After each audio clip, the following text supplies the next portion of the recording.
Всім привіт! Рада вас вітати на каналі. І сьогодні повідповідаю вам на запитання і почнемо ми з хороших новин. І хороша новина сьогодні.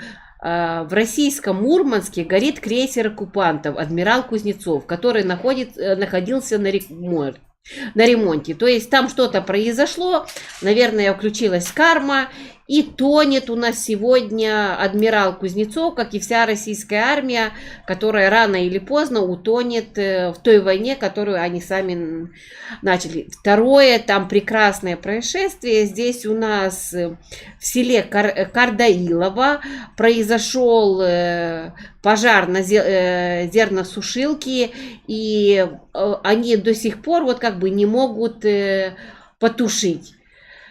Поэтому они вот сейчас огребают все то, что запускали нам, и это их проблемы, а я возвращаюсь к вашим вопросам. И сейчас отдаю ответы на те вопросы, которые набрали максимальное количество лайків. Переходжу на українську мову, тому що, бачите, читаю новини на російській, так і пішла далі. Так що вибачайте. Так, вопрос задает Надежда Терехова. Скажите, пожалуйста, дадут ли нам самолеты? Военные говорят об острой необходимости авиации. Без нее практически невозможно начать долгожданное наступление. Давайте посмотрим, чи дадут нам самолеты. Что нам там дают? Королева пентаклів, туз жезлів, карта місяць і трійка жезлів. Що нам сказали? Що перемовини ведуться, по всім даним дадуть, але це не будуть під фанфари. Це воно йде по місяцю, про це не будуть оголошувати. Вони, знаєте, вчора не було самольотів, завтра вони будуть. Погана новина, що вони не будуть завтра. Тому що тут королева пентаклів, вона все-таки про якусь трошечки затримку.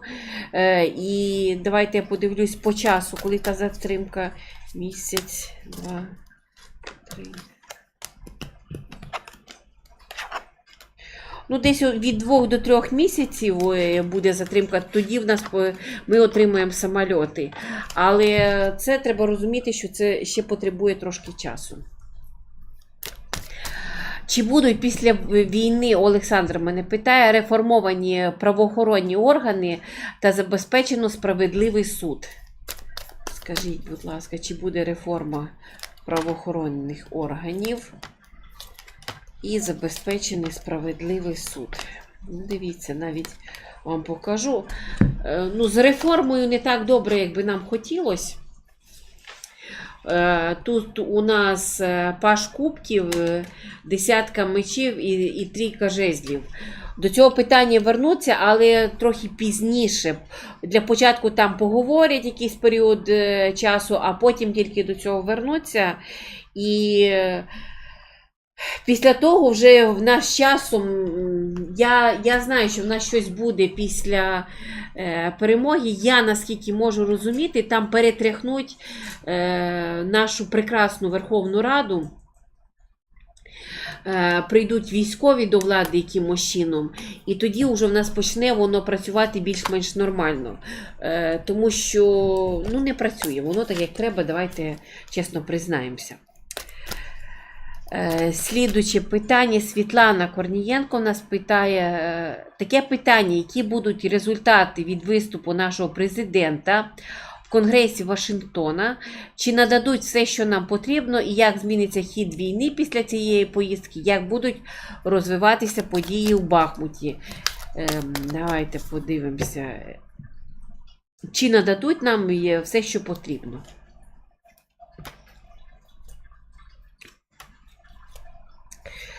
Дивіться, чи нададуть нам все, що потрібно. Саме подивіться, у нас король пентаклів перекриває королем жезлом і дає колесо фортуни. Про що це нам говорить?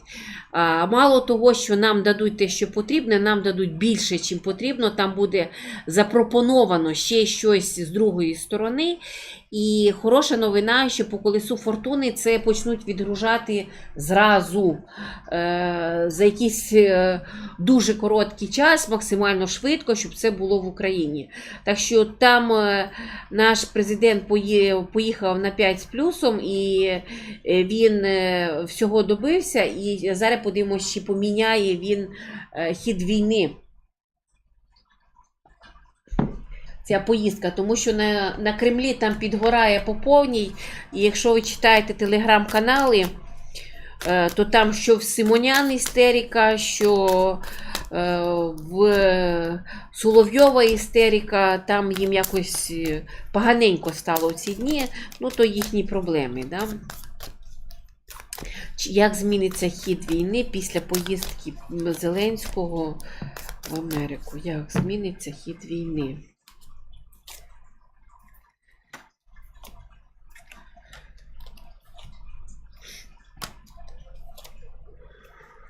Ну, дивіться, хід війни зміниться, він наробить дуже багато хаосу. У нас шут він заходить під енергію урану, тобто він закручує, образно кажучи, потік, і у нас просто кардинально зміниться. Все так, що я можу сказати по тому, що так вони приблизять. Погана новина, що не настільки швидко, як би нам всім хотілося. Але приблизить, воно приблизить. Так, слідуюче питання, як будуть розвиватися події в Бахмуті. Сьогодні я відповідала на це запитання, ще того інтерв'ю нема. Аліна кине його чуть-чуть пізніше. Але Бахмут у нас починає рухатись. Я із того, що бачила, там починається рух на росіян, починають гнати назад. Погана новина в тому, що там воно не буде так швидко, як ми чекаємо. Хороша новина, що там все-таки починається цей рух. У нас зараз попередньо буду говорити, що я там просканувала, що в нас зараз почне рухатись дуже сильно в першу чергу Луганська область, а потім якось вже туди піде. Так що тут в нас хороші новини, хоча знову ж не так швидко, як би нам хотілося. Елена питає, можна посмотреть, когда отпустят политических заключенных в Беларуси? Слава Україні, живе Беларусь. Героям слава, живе Білорусь, хай живе Білорусь, хай просинається Білорусь і зганяє того таракана, коли відпустять політзаключених в Білорусь.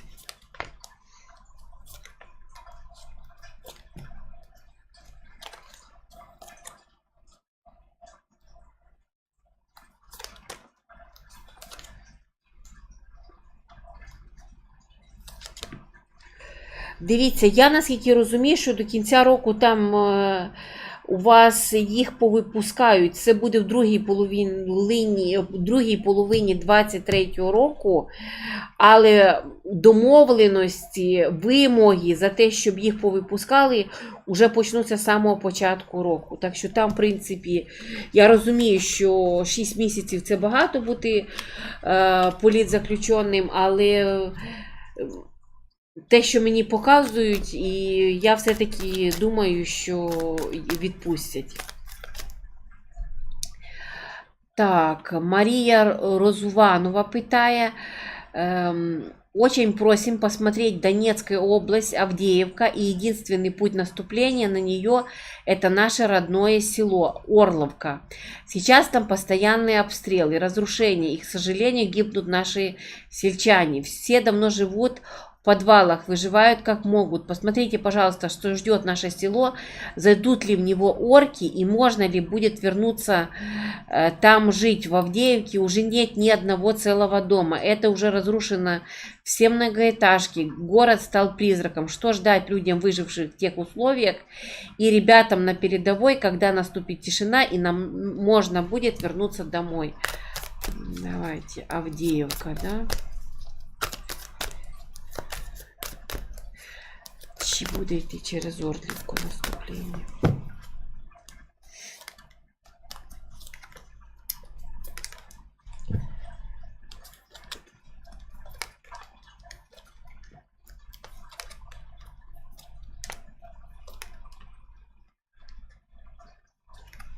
Дивіться, на перше питання, яке ви питали, чи буде йти через Орлівку, буде. Чи розрушать Орлівку, на жаль, я, наскільки розумію, її доволі сильно розрушать, і там повертатись теж буде не дуже куди буде. Так що тут нічого хорошого вам не скажу, а коли це все відбудеться, зараз подивимося.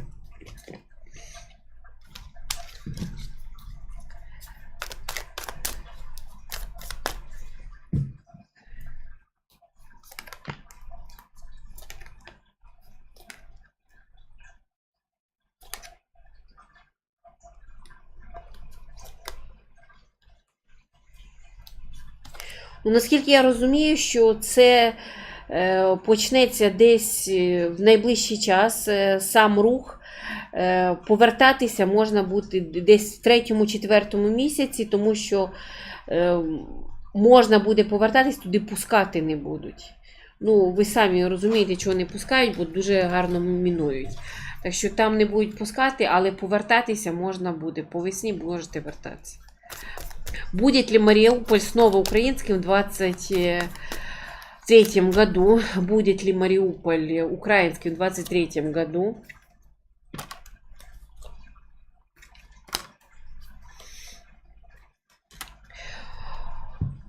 Буде, але там для початку там щось притормажують самі дії в ту сторону.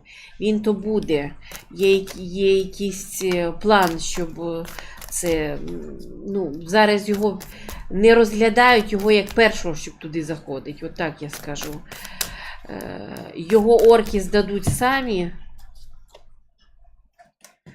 чи буде бій.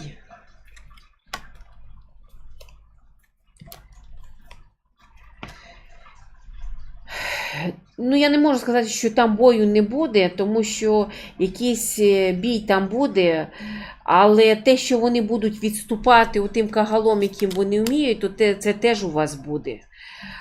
Але там якась іде підготовка довга, тому що нам 8 мечів і 5 жезлів говорить, що, знаєте, як ота осада, коли спочатку всі склади випалюють, і ну, таким чином і розрушається, звісно, місце, і саме ваше місто, це таке є. Але вони будуть відходитись, але там ще потрібен якийсь час для того, щоб їх звідти погнати. І тут мені не подобається ця двійка мечів. Двійка мечів, якби зараз не час, це якась іде підготовка, тому що якась конкретно зараз це не на часі. Там повинно пройти якась певна дія, і двійка мечів у нас ще тримається в голові, що це десь приблизно 2 місяці. Оці, чи на протязі 2 місяців, давайте спитаю, це на протязі 2 місяців звільнять? Чи це 2 місяці підуть туди?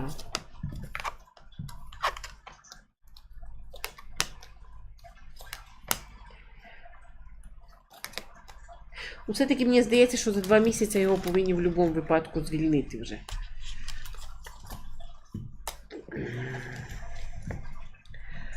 Так, подивіться, будь ласка, хто розпускає слухи про конфлікт між Залужним і Офісом Президента? Чи це правда і кому це вигідно? Давайте подивимося. Хто розпускає слухи про конфлікт з Залужним? Офіс Президента.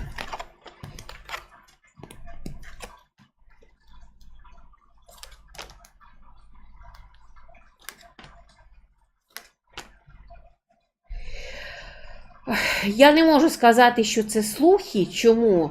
Тому що Залужний, не дивлячись на те, що він такий, знаєте, на вид, нам здається, добреньким, і таким добреньким є на вид Зеленський, то там є певний конфлікт між ними на рівні того, що Залужний, вибачаюсь, він в будь-якому випадку робить те, що він вважає за потрібне.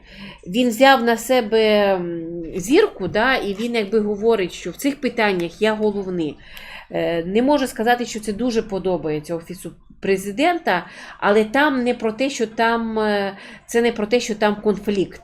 Те, що він своєвольничає, то це є. А от хто розпускає слухи, нам показує, що той, хто платить, то той розпускає слухи. А хто в нас платить? А платить у нас Росія, я ще й перепитала. Так що це робота Росії, але це не про те, що там все шито-крито, і ви самі бачите, яка тяжка війна. І я так розумію, по тому, що я побачила, що Залужний бере на себе велику кількість відповідальності, і він саме не з тих, ким командуєш. І от тут є напряг, тут є певна частина правди, але це частина. Всі знають, що він такий своєвольний, що він безкомпромісний, поперти на його дуже не хочуть, не скажу, що вони від цього в захваті, але це не про те, що там прям конфлікт. Так, дуже цікавий Рівненська АЕС, вона ж у Рівненській області, а не на Волині, і це дуже цікавий, чи принесуть покарання всі колаборанти, наводчики і т.д. І ще, чи діждемось ми професіоналів та ще й порядних людей у владі. Ну, дуже хороше запитання. Я розумію, наскільки це болюче питання для українців.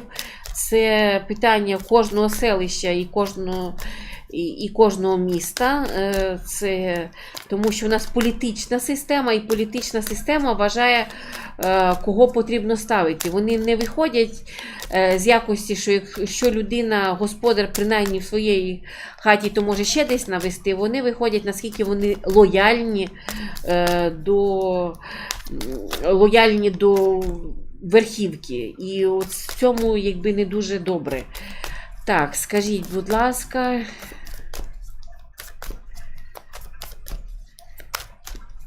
що чекає Рівненську АЕС? Давайте вже подивимось у 2023 році.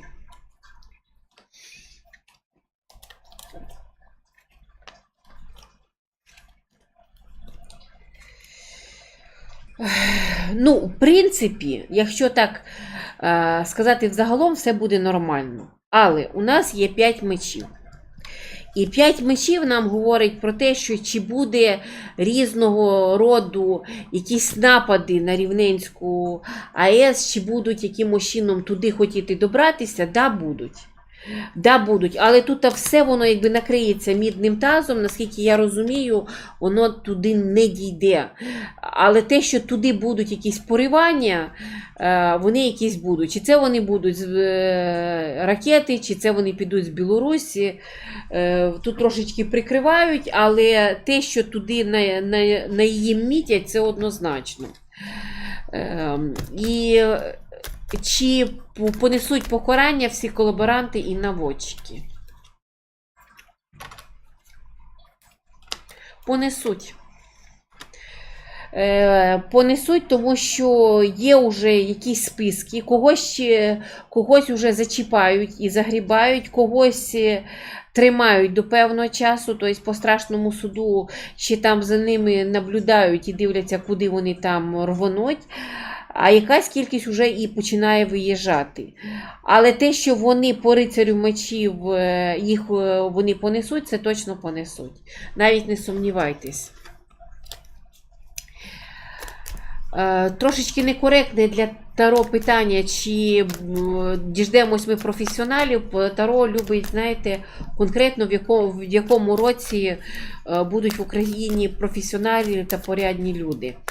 Давайте трошки не так. Чи будуть в Україні на протязі наступних 5 років, саме з 23 до 28 в владі, саме професіонали, і притом професіонали і порядні люди?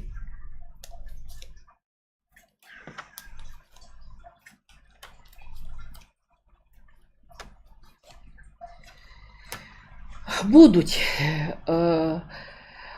Вони не так швидко, тому що перше, що у нас стає туз чаш, і туз чаш нам знаєте, що говорить?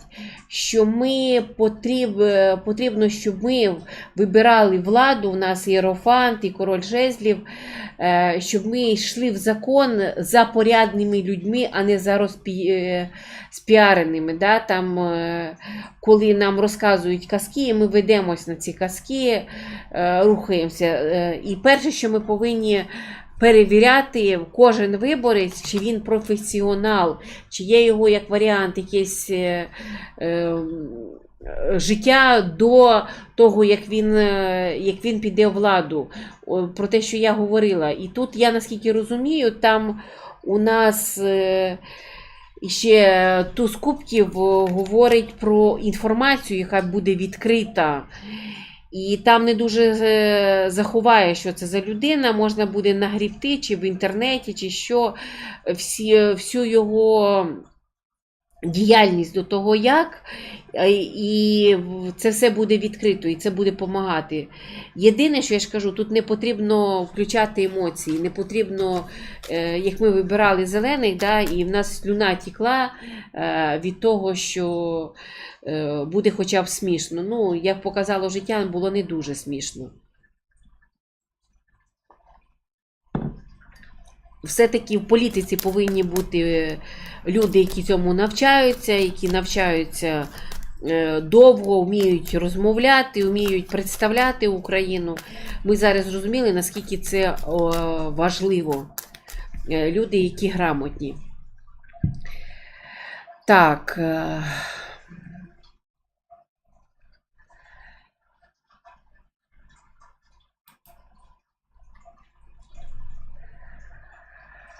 Я не назву, як вас звуть, тому що я не можу добре прочитати ваш нік, щоб я просто його не перекрутила. Так що я запитаю просто по запитанию. Посмотрите, по какому сценарию будет развиваться и закончится война. Мы понимаем, что все будет развиваться по сценарию Запада. Так хоть знать по какому. Это игра в долгую, как сейчас есть, или все же что-то повлияет на планы, и они решат ускорить процесс и быстрее закончить войну. И можно буквально несколькими картами посмотреть истинное отношение Запада к Зеленскому и Украине, к Путину и Рашке. Не то, которое они демонстрируют, а истинные отношения. Давайте начнем с последних вопросов. То есть покажите, пожалуйста, я даже чуть-чуть затемню колоду, возьму более черненькую, да. Она не черная-черная, но все-таки почерненная.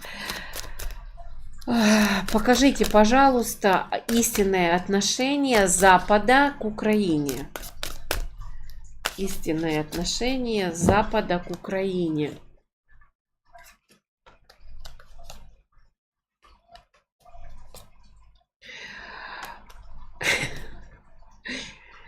Ну, вы, как обычно, да, как в воду глядели, поэтому по правосудию Запад понимает, вот конкретно по правосудию, по страшному суду, он конкретно понимает, что Украина победила.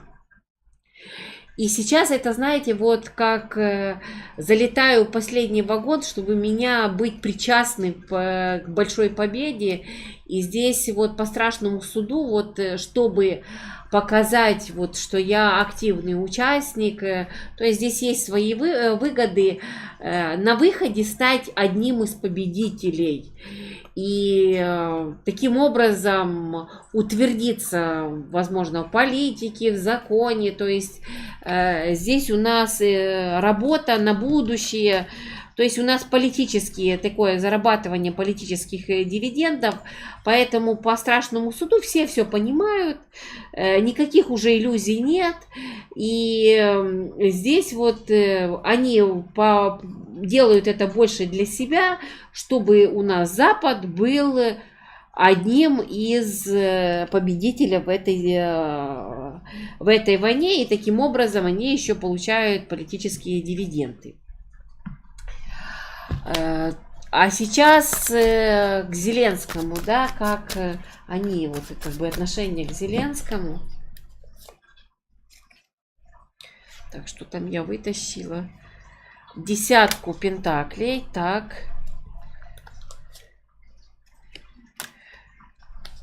Туз мечей, девятка жезлов и туз кубков. Ну, по десятке пентаклей по отношению, да, вот опять же, это о тех же дивидендах, но с другой стороны, Зеленский, он как часть семьи, и здесь не побоюсь этого слова, здесь человек, который, можно сказать, это дивиденд на будущее, то есть по-другому. Это человек, который очень дорогого стоит в политике, и здесь по отношению, то есть здесь опять присоединение, согласно туза мечей, то есть как бы мы присоединяемся, а с другой стороны, по девятке жезлов, они конкретно понимают, что с этим человеком трудно конкурировать. То есть это максимальная популярность, какая только может быть. И вот с ним лучше быть рядом, чем с ним конкурировать. Поэтому я не могу, я здесь не вижу ничего плохого. При этом туз мечей, он говорит то, что думает. И здесь вот как бы боятся, вот еще по тузу мечей, вот Запад конкретно боится и по девятке жезлов, чтобы он не наговорил лишнего, не ранил всех, о ком он говорит. Поэтому здесь такая, знаете, ситуация. С одной стороны, хороший лидер, вот как бы десятка пентаклей, это то, с чем можно работать, то, что как бы сработает на нас, выгодная такая сейчас фигура, а с другой стороны, чересчур он резкий. И вот здесь все-таки есть страх, страх вот конкретно находиться, потому что если вы сейчас вернетесь, и если вы меня слушали много раз, я никогда не была особо в восторге от Зеленского, я старалась всегда быть, вот, видеть и говорить то, что я вижу. И здесь, когда я вспоминаю несколько дней назад, как он говорил с Байденом, почему он не дает нам вот эту защитную систему, вы ее не даете, потому что у вас личные отношения ко мне, да, то есть он становится политиком, и он становится довольно дорогим политиком, и вот этого политика начинают бояться, то есть здесь человек, который набирает силу, набирает дивиденды. Так что я не могу сказать, что они к нему плохо. Здесь вспоминаем, что политики это как волки, да, они имеют хорошую интуицию и держат нос на ветру, поэтому здесь как бы с ним лучше не воевать. Вот это Запад понимает. Как Запад видит Путина сегодня, да, их отношение, истинное отношение к Путину. Восьмерка жезлов, пятерка мечей и семерка мечей. Ну, восьмерка жезлов это все-таки о том, что человека нельзя просчитать. То есть по восьмерке жезлов они не понимают, что он завтра может сделать, но по пятерке мечей и семерке мечей здесь все-таки человек по пятерке мечей здесь у нас идет человек, который уходит, человек, который в любом случае хочет победить, и семерка мечей, он как бы тужится, да, последние потуги, но я здесь в этом сочетании все-таки думаю, что они его побаиваются. Здесь есть вот это побаивание, потому что он чересчур защищает себя, и, возможно, вот смотря на эти карты, я их понимаю, что они таким образом себя защищают, да.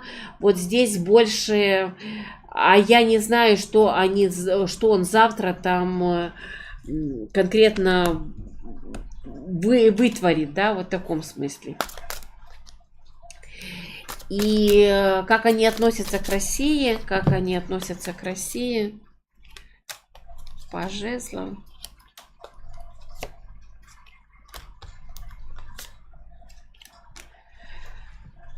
Ну, по пажу жезлов, да, вот, да, они ослаблены здесь однозначно, но здесь по двойке кубков я не могу сказать, что все отказываются от России, нет.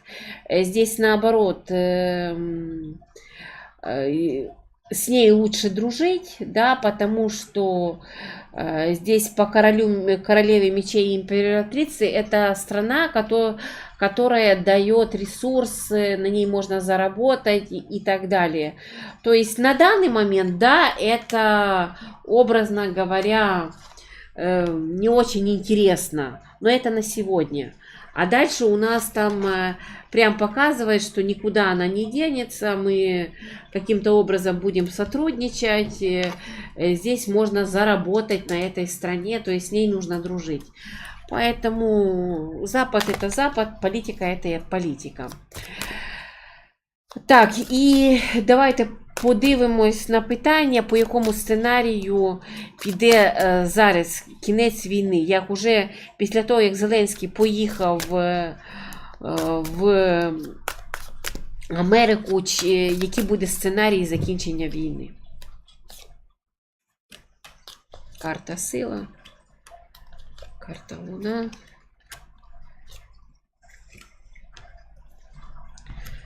Ну, хто знає Таро, то вже зрозуміли ту сценарій. Зразу ще раз пересказую. Це сила, карта місяць, десятка мечей і башня. Наскільки я розумію, там є розроблений сценарій. По карті сили це щось максимально швидке. По Луні нам не дуже його розказують, тому що це закривають. По десятки пентаклів ми отримуємо зброї максимум і навіть більше. І зараз сценарій – це повний розгром Росії. Кінець війни.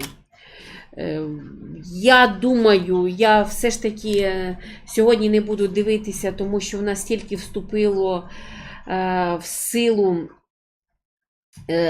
зимнє равнодействие, то есть сьогодні якби перший день, перші сутки Нового року, і потрібно, щоб енергія вистоялась. Я його подивлюся через 3 дні, там зроблю великий розклад на Україну, але щось мені підказує, що все-таки це буде другий сценарій, який я говорила не раз, що я боюся, щоб війна в Україні не закінчилась. Це про що? Що в Україні, можливо, вона то і закінчиться. Друге питання, чи не піде вона кудись далі, да? Чи не підемо в якусь іншу країну, щоб не було воно на кшталт того, що було, згадуємо, Велика Вітчизняна. З України вони вийшли в 43-му році, але закінчилась війна в 45-му. От все-таки тут є такий сценарій, і він все більше і більше проявляється. Якось я таке відчуваю.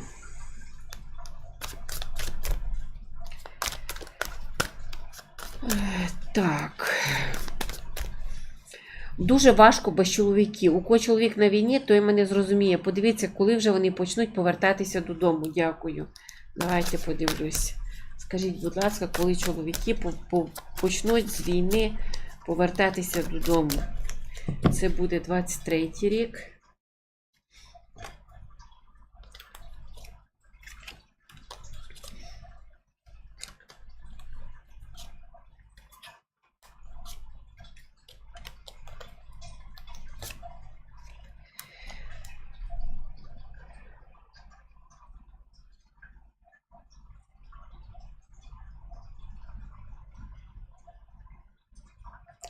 Я думаю, що будуть повертатися вони в 23-му році все-таки, тому що хоча б навіть короткочасно. В будь-якому випадку тут нам обіцяють, що буде повертатися. Вони будуть, але тут в нас є 9 мечів, яка на сьогодні говорить, що ми за страхом не бачимо майбутнього і не бачимо, що відбувається насправді. І тут, раз ви задаєте питання, Маріна, нам, напевно, говорять, що у вас настільки багато страхів, тому що все-таки ж я відповідаю на ваше запитання, що ви вже мало в це вірите. Розумієте, так що тут більше віри, але вони все-таки повинні повертатися. Якимось чином нам і туз мечів, і король чаш все-таки говорить про те, що вони повинні повертатися. Хоча у нас королева монет, яка не відходить, вона говорить, що потрібно якийсь час вичекати. Це не завтра, це як мінімум на місяця 3-4 воно затримується по часу. От така історія. Я розумію, що я зараз вам це кажу, а ви кажете, а десь там намічається поход з Білорусі. Ви мені ще хвилину назад говорили, що можуть піти далі. Я це все розумію, але я рухаюсь за інформацією, яку мені дають, і щоб там мені голова не говорила, я вам її передаю.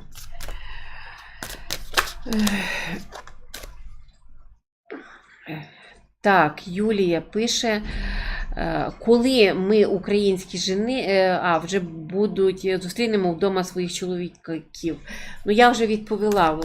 Я, наскільки розумію, що це буде в 23-му році, в будь-якому випадку. Але оці, що нам говорить наша королева, вона говорить, що це потрібно почекати трохи. Це ще, і принаймні 3-4 місяці точно буде, може чуть-чуть далі.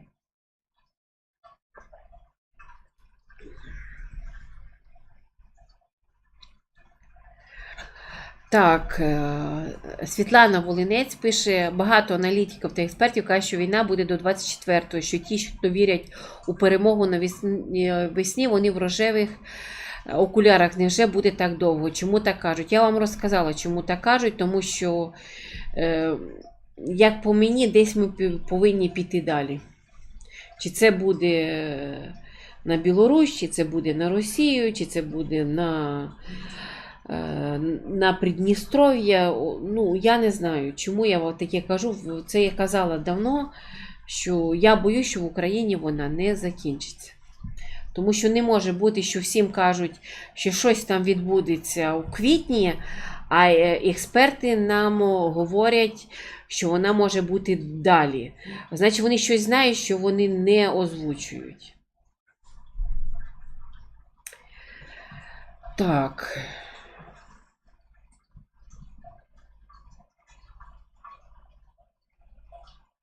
Іра пише, скажіть, будь ласка, коли остаточно припиняться масові щотижневі обстріли, коли стабілізується ситуація зі світлом у державі, що чекає Харків стосовно світла? Давайте перше питання. Щотижневі обстріли. Я говорила, що це масові обстріли ще принаймні 2 місяці будуть точно. Це в нас грудень і січень нам показували, що це буде. Починаючи з лютого, якимось чином воно стає легше. Чи це Patreon, послухайте мої прогнози, місяць назад показують, що воно стане легше. Що вони там зроблять, я не знаю, але воно стане легше. Але про те, що будуть одиночні обстріли до кінця війни, нам це теж показують. Коли стабілізується ситуація з світлом у державі, теж я дивилася, це не раніше березня місяця. У нас ця історія буде, я його майже кожного дня відповідаю, я вже це знаю від зубів. А що чекати на Харків стосовно світла?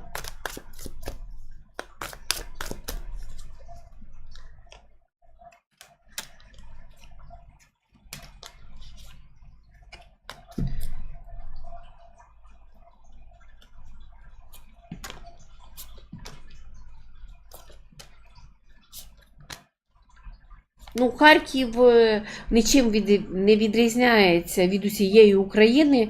Перебої з світлом у вас будуть до того самого березня. Єдине, що у вас там щось ставлять. У нас, згідно короля Пентаклів, чи якісь там, не знаю, супер-пупер генератори вас почнуть ставити, я не знаю.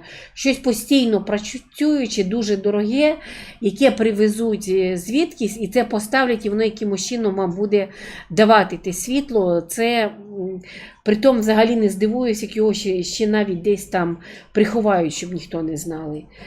Тому що тут є така карта, що про приховання. Так що вас якимось чином там його настроять, але перебої у вас теж, як і всій Україні, до березня місяця вони у вас стоять по Харкову. Так, Светлана Віровончик питає, скажите, будут ли обстрелы Одесского порта и какая дальнейшая судьба Одессы на ближайшие 5 лет? Так, скажіть, будь ласка, чи будуть обстріли Одеського порту?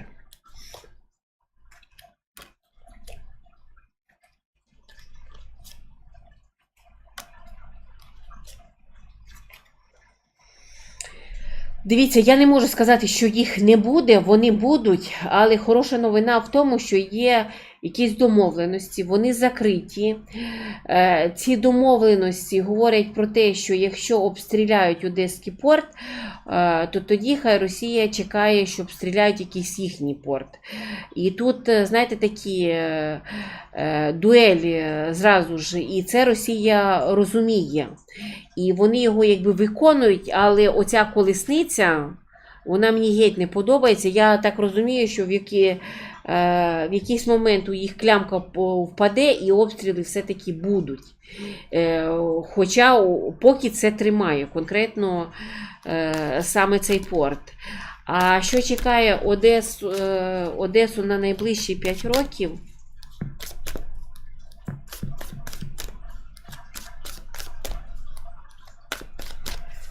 Що чекає?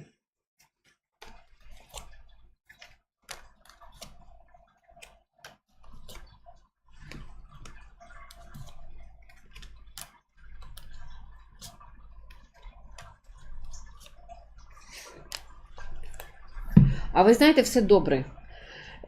Ось дивлюсь я на цю зірку, яку мені показують, і в голові починають співати «Ах, Одеса, жемчужина у морі». Так що в нас Одеса, вона й залишиться зіркою, вона у вас буде працювати. Не здивуюсь, якщо у вас там, крім того, що вона буде працювати, у вас все буде добре, тут 100%, тут у нас піднімається тема якогось розважального центру. Я, наскільки розумію, у вас щось буде, чи щось на кшталт Діснейленда, чи щось подібне, тому що вона буде відпрацювати цю тему, і там якось будуть робити ставку саме на оце в Одесі, тому що якби по карті мир, вона кардинально зміниться в якусь кращу сторону. І у нас іще й закривається все діло сила, говорить про те, що Одеса, мало того, що вона наша жемчужина, вона іще буде доволі працюючою областю, тобто все, що ми маємо під словом силою, сильною, мати дуже велику кількість різного роду, може, працюючих організацій, і все там по силі буде там працювати, переливатися і так далі.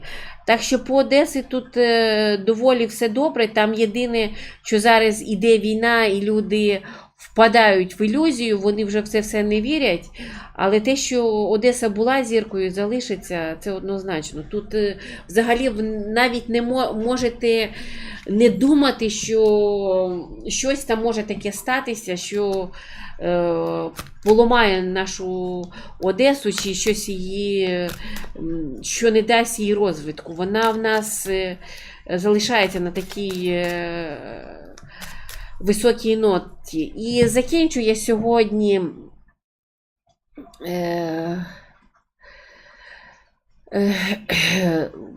у нас Ірина Владі пише: багато астрологів бачать можливість під час перемовин підписання чогось за спиною народу України, такого, що буде проти наших інтересів. Це може повернути нас знову на 100-річне коло залежності від Московії, як бачать карти таку можливість.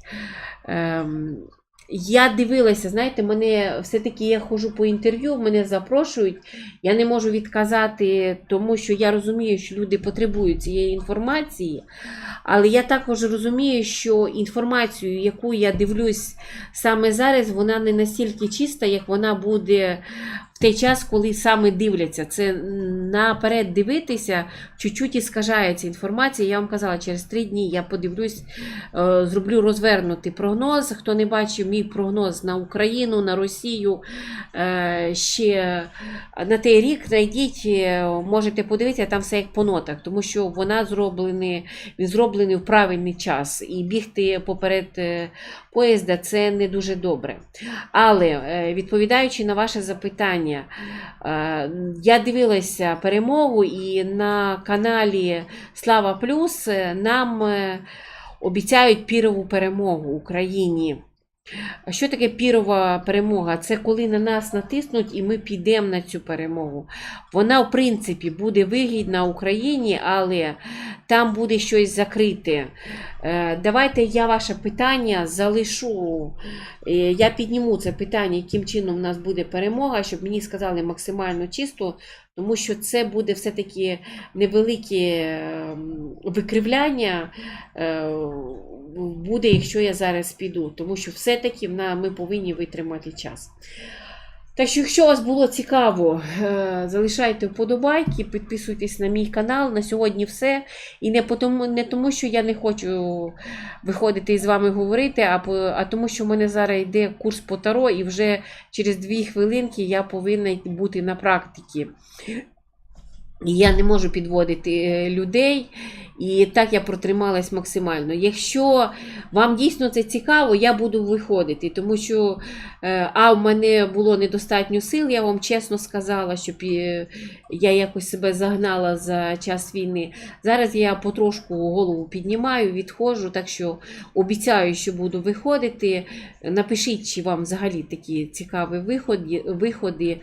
І запитуйте під цим відео, я обов'язково передивлюсь. Ставте, будь ласка, там знак питання, тому що там, згідно алгоритму Ютуба, я так і запитую відповіді чи запитання, на які я не відповіла, і воно мені вилітає. Якщо у вас не стоїть там знака запитання, то я його просто не бачу, розумієте? А перечитати ту кількість всього, ви ж самі розумієте, що я не маю сили і не маю змоги. Я і так стараюся читати, відповідати, правда, не маю. Але ви бачите мої чи сердечка, чи мої лайки, що я все-таки це читаю. І як всім, як завжди, я бажаю тихої ночі, гарного дня, світлого, триматися разом. Будь ласка, я про це говорила і ще раз підтримую.